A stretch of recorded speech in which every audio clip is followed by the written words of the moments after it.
The clatter of my ceramic mug hitting the hardwood floor echoed through the kitchen, hot coffee splashing across my bare feet, but I barely noticed the scalding liquid. My eyes were fixed on the letter in my trembling hands, its contents shattering my world into 1,000 pieces. "Rachel? Everything okay down there?" Mike's voice drifted from upstairs, tinged with mild concern. I swallowed hard, quickly stuffing the letter back into the envelope. "Fine," I called back, my voice unnaturally high. Just dropped my coffee. As I bent to clean up the mess, my mind raced. Who was Lydia, and why was she writing such intimate letters to my husband? The sound of Mike's footsteps on the stairs jolted me back to reality. I hastily shoved the envelope into my apron pocket just as he appeared in the doorway. "Geez, Rach, what happened?" He surveyed the scene, his brow furrowed. I forced a smile. "Butterfingers, I guess. Don't worry, I've got it under control." Mike shrugged, already losing interest. "All right, I'm heading out. Big meeting today." As he turned to leave, I blurted out, "Who's Lydia?" He froze, his back to me. For a moment, the only sound was the drip of the coffee maker. Then he slowly pivoted, his face a mask of confusion. "Lydia? I don't know any Lydia."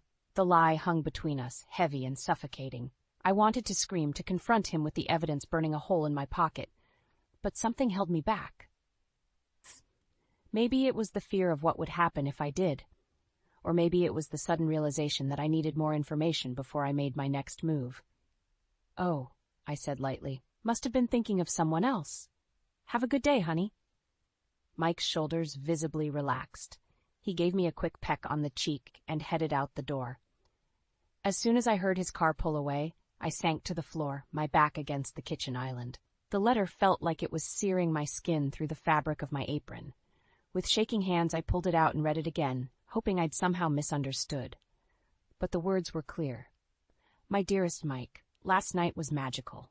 I can't wait to see you again." The rest of the letter was a blur of intimate details and future plans.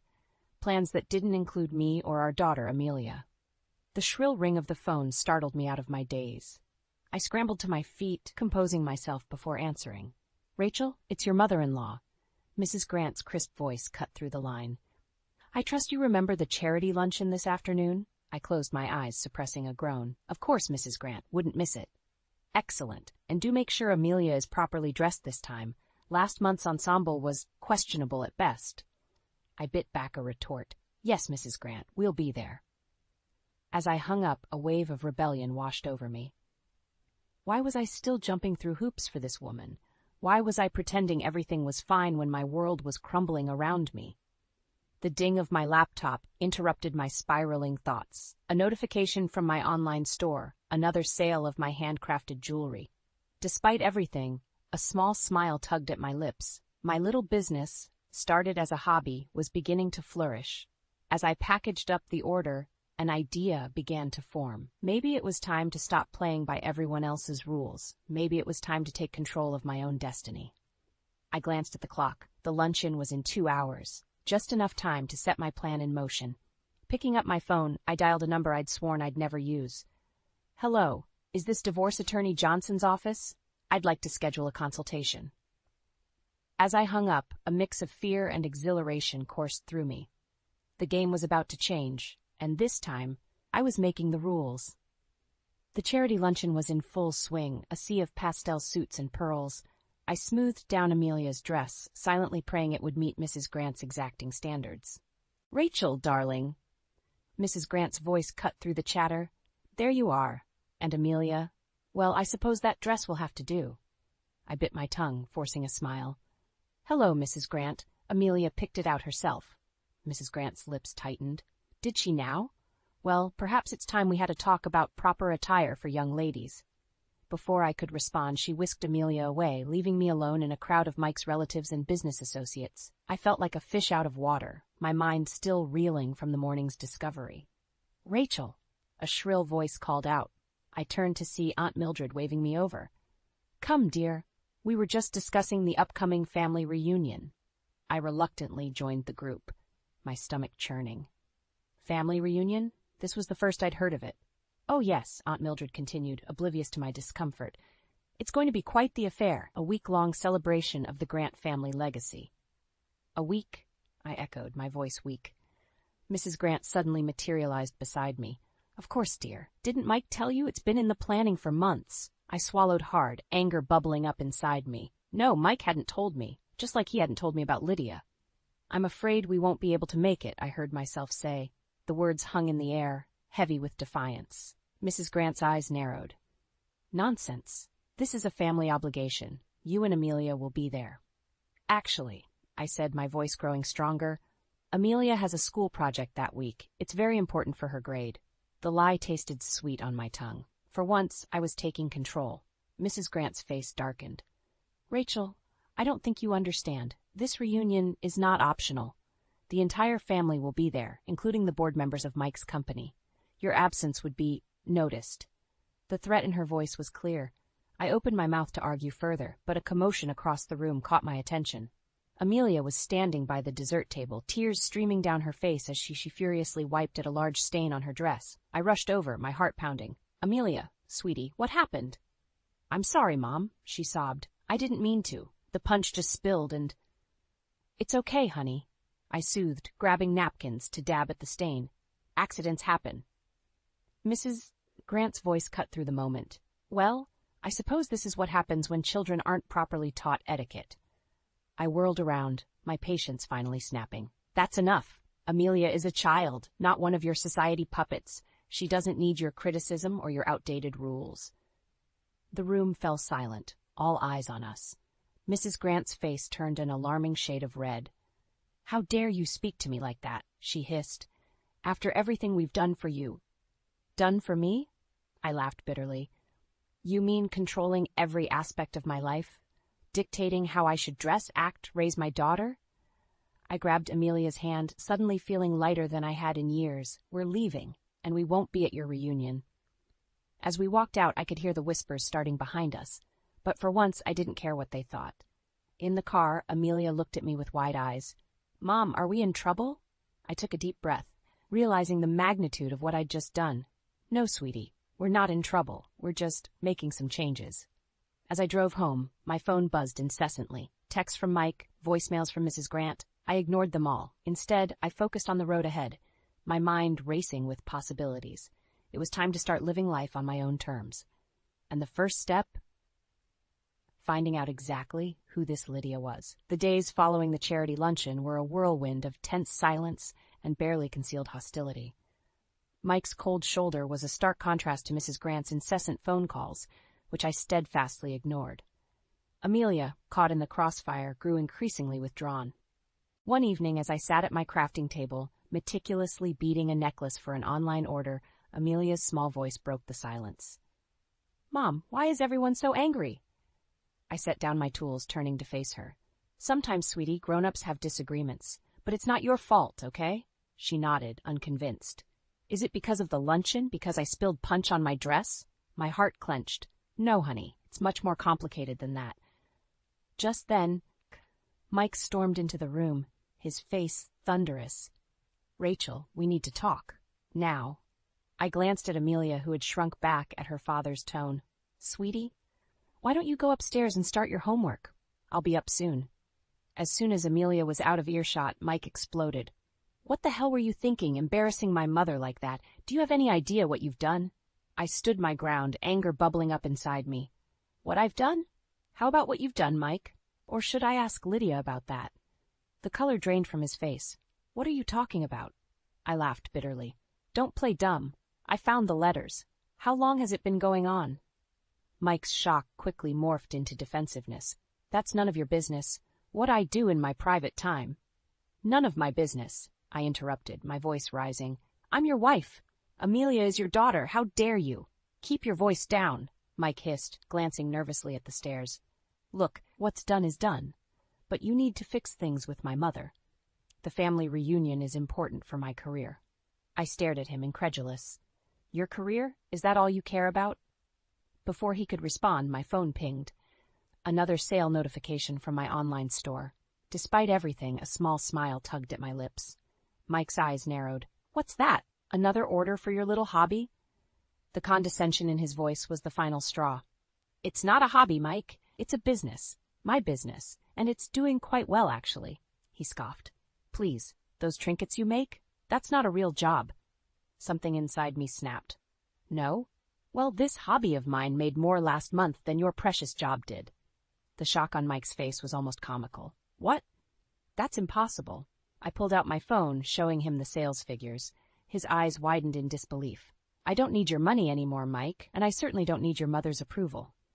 Just then, Amelia's voice floated down from upstairs.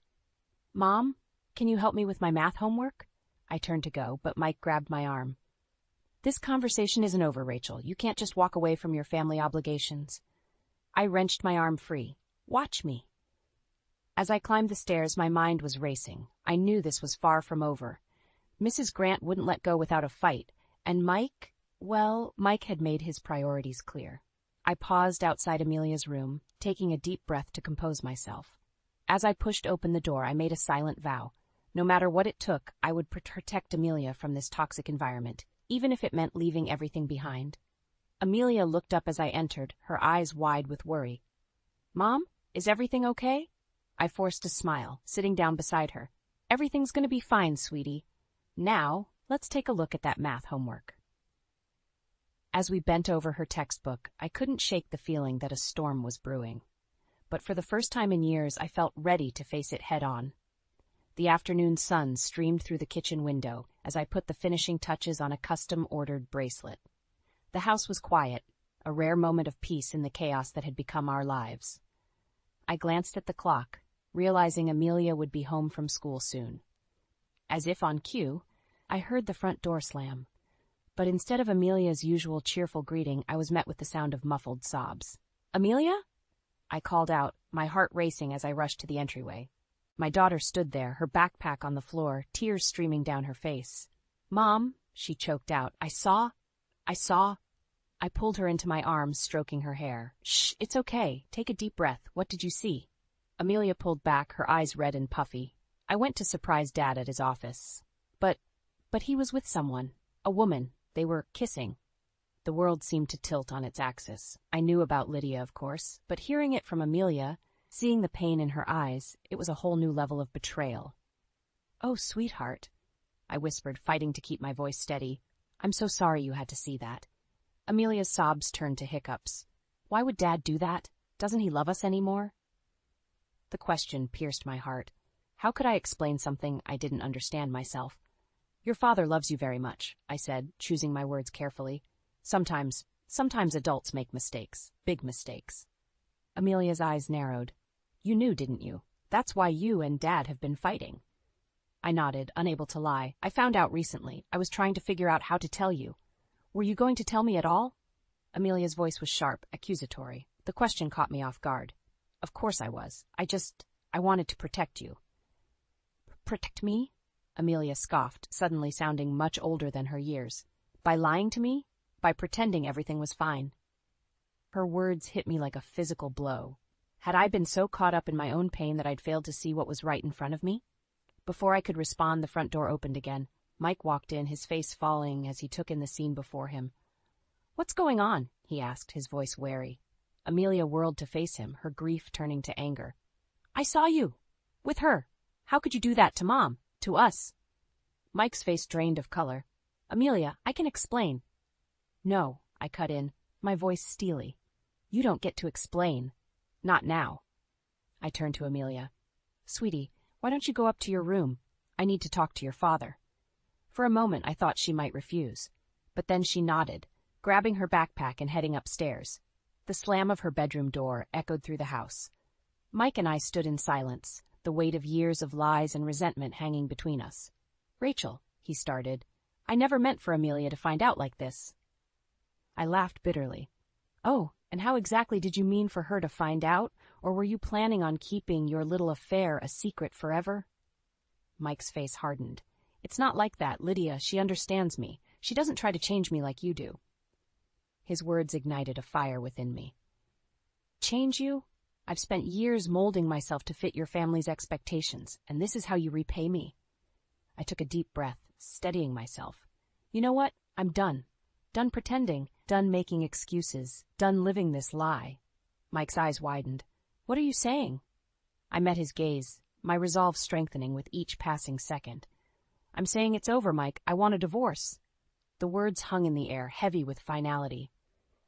As I watched the shock spread across Mike's face, I realized this was just the beginning.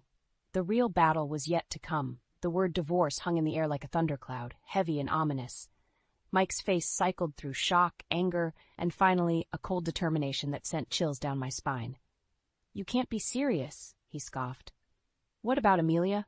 What about our life together?" I stood my ground, years of pent-up frustration bubbling to the surface. "Our life together? You mean the life where I play the perfect wife while you sneak around with Lydia?" Mike's eyes narrowed. "You have no idea what you're talking about. Lydia understands me in ways you never could."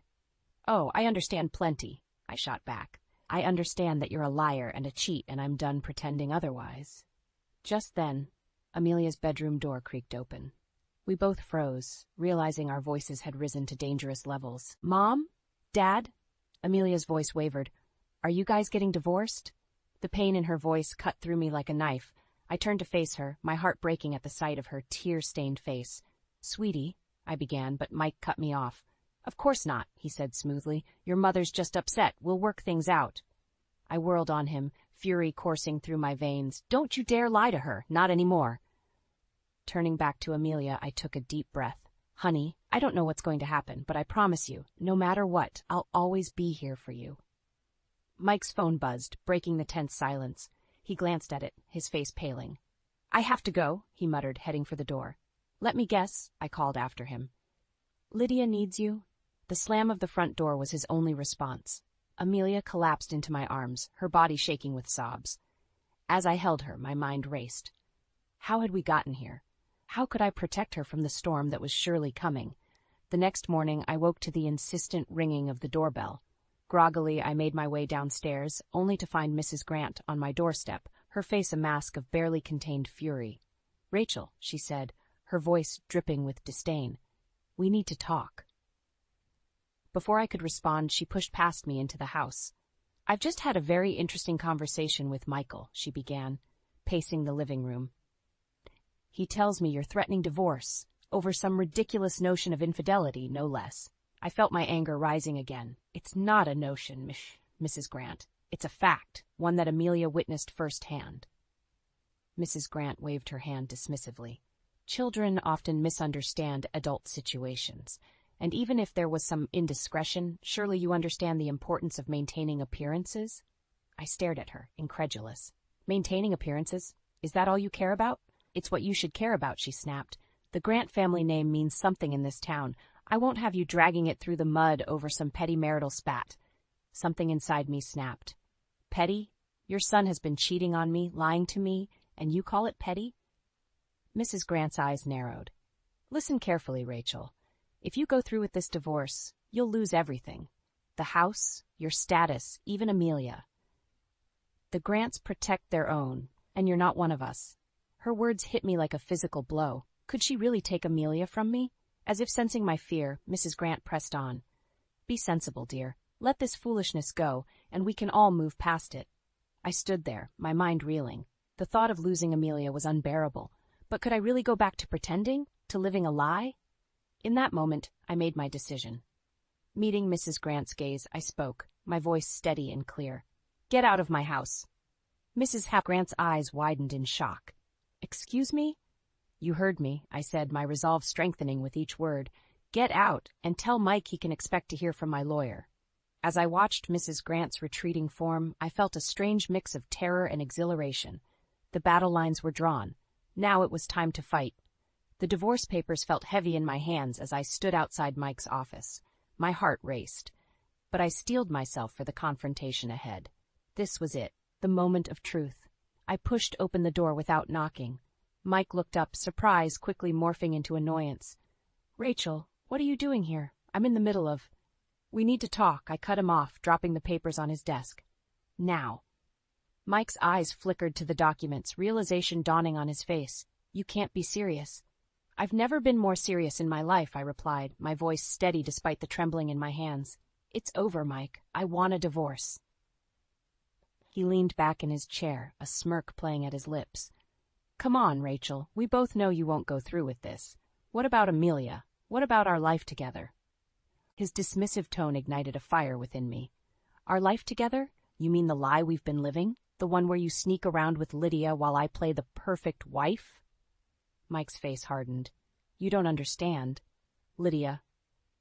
I don't want to hear about Lydia, I snapped. I want you to face what you've done. To me, to Amelia. Leave Amelia out of this, Mike growled, standing up. She has everything to do with this, I shouted, my composure finally cracking. She saw you, Mike, with Lydia. Do you have any idea what that's done to her? For a moment, genuine shock and remorse flashed across Mike's face, but it quickly disappeared, replaced by a cold determination. I'll talk to her, he said. Explain things. She'll understand. I laughed bitterly. Understand what? That her father is a cheater? That he cares more about his mistress than his family? Mike slammed his fist on the desk. Enough! You have no idea what you're talking about. My relationship with Lydia is complicated. Oh, I'm sure it is, I retorted, but it's not my problem anymore. Sign the papers, Mike. He glanced at the documents, then back at me. And if I don't? Then I'll see you in court, I said, my voice low and dangerous, and I'll make sure everyone knows exactly why we're divorcing. Mike's face paled. You wouldn't dare. Think about my career, my reputation. Your reputation? I scoffed. That's all you care about, isn't it? Well, guess what? I don't care anymore. Sign the papers. For a long moment, we stared each other down. Then, with a muttered curse, Mike grabbed a pen and scrawled his signature on the documents. There, he spat. Happy now? A wave of relief washed over me, quickly followed by a surge of anxiety. This was really happening. We were really getting divorced. It's not about being happy, I said quietly. It's about doing what's right. For me and for Amelia. As I turned to leave, Mike called out, You'll regret this, Rachel. You have no idea what you're up against. I paused at the door, looking back at him. No, Mike, you have no idea what you're up against. I walked out of his office, my head held high, but as I made my way to my car, Mike's words echoed in my mind. What did he mean? What was I up against? My phone buzzed with a text from Mrs. Grant. We need to talk. Now. A chill ran down my spine. I had a feeling I was about to find out exactly what Mike meant. As I started the car, I took a deep breath. The real battle was just beginning, and I needed to be ready for whatever came next. Because one thing was certain, I wasn't going down without a fight.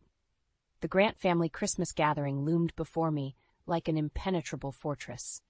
I clutched my purse, containing the damning evidence of Mike's affair, as I stood on the doorstep of the opulent mansion. My heart raced, but my resolve was ironclad. Tonight, everything would change. I rang the doorbell, steeling myself for what was to come. Mrs. Grant answered, her face a mask of false cheer. Rachel, dear, she said, her voice dripping with saccharine sweetness. We weren't sure you'd make it. I forced a smile. I wouldn't miss it for the world. As I stepped inside, the cacophony of forced laughter and clinking champagne glasses assaulted my senses. I scanned the room, spotting Mike in deep conversation with a group of men I recognized as board members from his company. Our eyes met briefly, and I saw a flicker of uncertainty cross his face. Aunt Mildred bustled over, air-kissing my cheeks. Rachel, darling, where's little Amelia? She's not feeling well, I lied smoothly. In truth, left her with a trusted friend. She didn't need to witness what was about to unfold. As I made my way through the crowd, I overheard snippets of conversation. Such a shame about Rachel and Mike's troubles. Heard she's been difficult lately. Probably just a phase. My blood boiled. They had no idea what was coming. Mrs. Grant clinked her glass, calling for attention. Friends, family, welcome to our annual Christmas celebration. As always, we're so blessed to have you all here.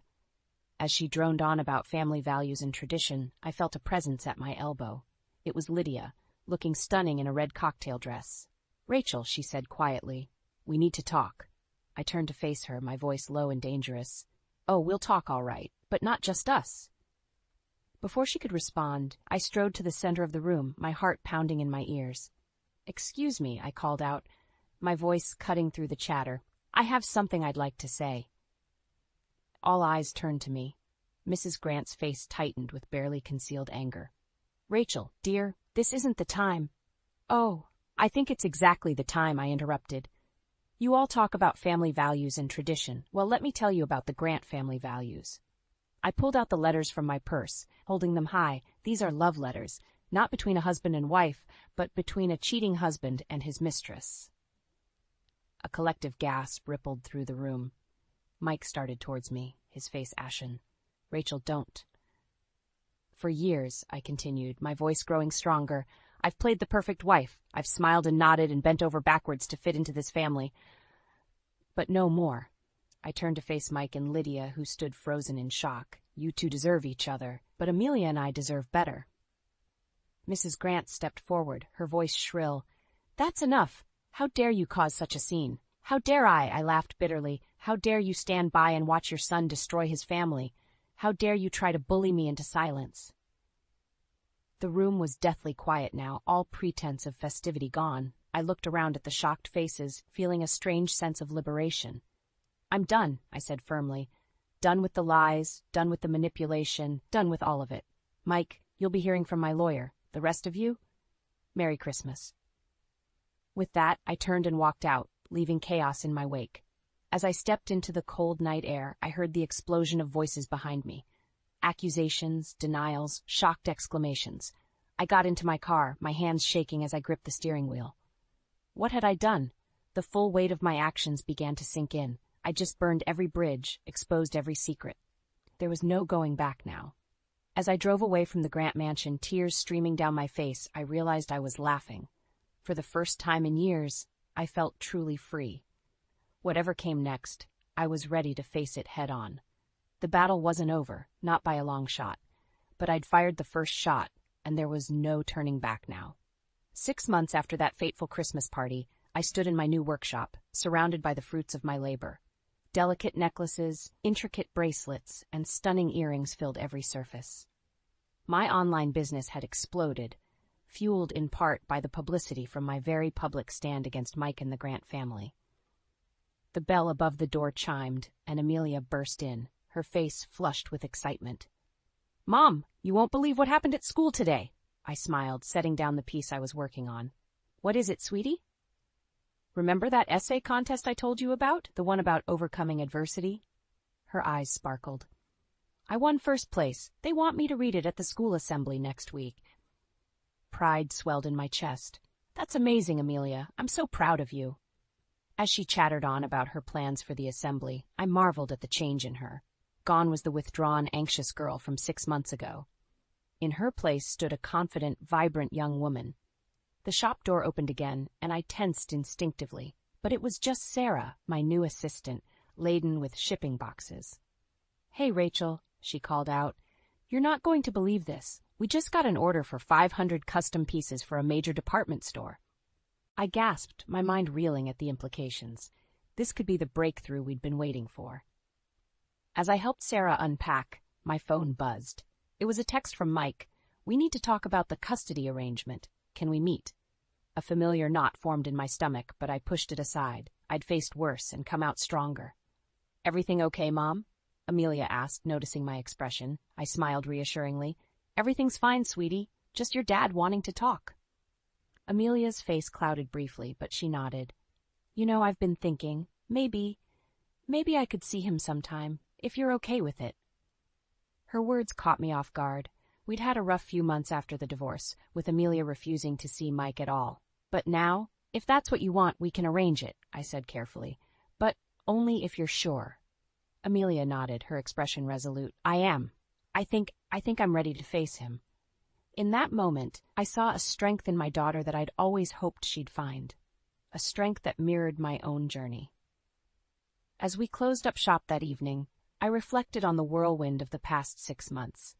The bitter custody battle, the attempts by Mrs. Grant to discredit me, the nights I'd cried myself to sleep, wondering if I'd made the right choice. But looking at Amelia now, seeing the success of my business, feeling the love and support of true friends I'd made along the way, I knew I'd made the right decision. Later that night, as Amelia slept peacefully in her room, I sat on our small balcony gazing at the stars. My phone buzzed again, another text from Mike. This time I didn't hesitate. I typed out a response. Yes, we can meet, but on my terms this time. As I hit send, a sense of calm washed over me. Whatever challenges lay ahead, I was ready to face them. No more hiding, no more pretending, No more subjugation.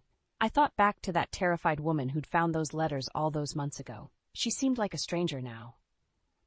In her place stood a woman who knew her worth, who fought for what she believed in, who'd created a life filled with love, respect, and endless possibilities.